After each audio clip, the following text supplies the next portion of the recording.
चलिए समझते हैं एपिफनी का अर्थ। एपिफनी का क्या मतलब होता है? एपिफनी एक ऐसी सिचुएशन है जहाँ पे अचानक से किसी को एक गहरी समझ हो गई, एक एहसास हो गया। मतलब वो किसी गड़बड़ में था और अचानक से उसको समझ आ गई।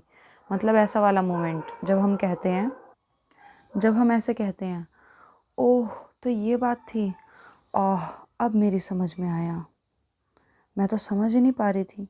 मतलब इस टाइप वाला जो मोमेंट होता है जब कोई व्यक्ति किसी चीज़ को गहराई से समझ पाता है, एक्चुअल में समझ पाता है। जैसे कि मान लो आपके पेरेंट्स आपको गोवा जाने से मना कर रहे हैं और अब आप बड़े हो गए हैं, 5-10 साल बाद आपको पता चलता है कि वो हमें गोवा जाने से उस टाइम क्यों मना कर रहे थे। तब हमें समझ में आया, आह ये प्रॉब्लम थी।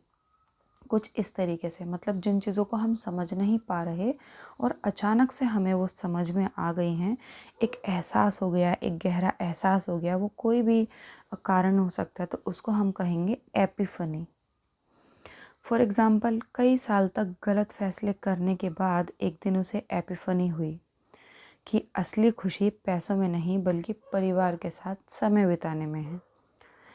नंबर 2, अपने पुराने दोस्तों से मिलकर उसे एपिफनी हुई कि असली रिश्ते वो होते हैं जो समय के साथ नहीं बदलते। एहसास हो गया। नंबर 3, गणित का मुश्किल सवाल हल करने की कोशिश में कई घंटे बीत गए, लेकिन अचानक उसे एपिफनी हुई कि जवाब मिल ही गया। और एग्ज़ाम्पल, तो एपिफनी का क्या मतलब होता है? गहरे ध्यान में जाने के बाद, ठीक है, एकदम से एहसास हो जाना, एकदम से पता चल जाना कि क्या एक्चुअल है, क्या रियलिटी है। फॉर एग्ज़ाम्पल, एक किताब पढ़ने के दौरान उसे एपिफनी हुई कि उसे अपनी ज़िंदगी को और ज़्यादा अच्छा, और ज़्यादा सार्थक बनाना चाहिए।